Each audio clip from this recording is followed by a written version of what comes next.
1, 2, 3. Oh, am I off mute? The questions that have come up from here. I'd consent. I consent. What is a great... Am I allowed to read it out? Yeah. So what is a great mission men have accomplished? I'd say the first thing that comes into mind, I think the very cliche thing to say is when man landed on the moon, but that's what comes to mind. It's the first great step for mankind or something. I have no idea what the phrase is, but the word mankind comes out. What comes to mind initially is the explorers in early Australia. I can't imagine just having a little backpack of things and hiking off around Australia and discovering things. I don't know.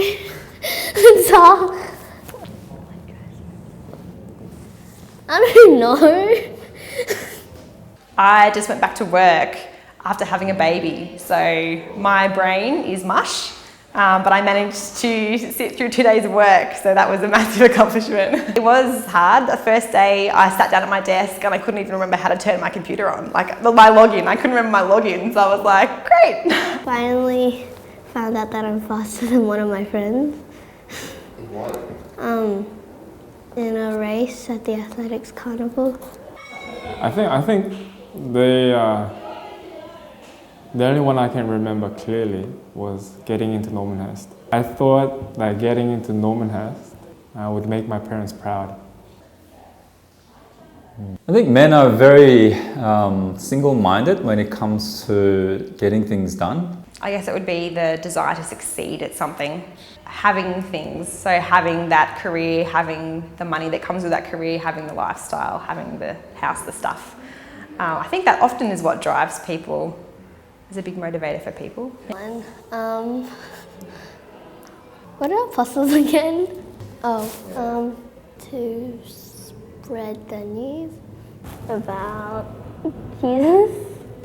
So the apostles were our first missionaries, I would say. One of the apostles that we know really well, Paul, amongst many of the missions, he was always spreading that word, growing the church. Well, usually, I think, in the world, when people have a mission or a goal with something, it's usually to do with themselves.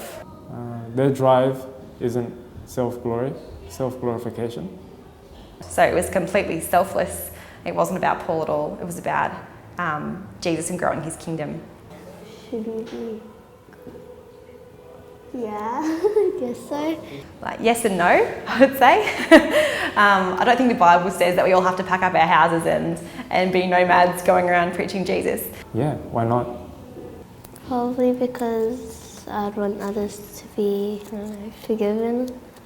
But I also think that there's so much we can learn from Paul, and that we want to be, we want to have the thirst to tell people about Jesus that he did. The missions, when we look at the apostles' missions, it looks grandiose, it looks, how do we achieve that? But that doesn't mean we shouldn't stop ourselves and thinking about the little things that we can actually do. When I think about the future, like planning for the future, it's so easy to get caught up in security. When you think about security, you don't really think about God necessarily all the time. I think it's in Thessalonians that he couldn't not talk about Jesus, and I think that's, as Christians, we should all have that drive to want to constantly be talking about Jesus, and if that is here in Strathfield, Sydney, Australia, overseas, wherever it be, I think that's what we want to learn from them.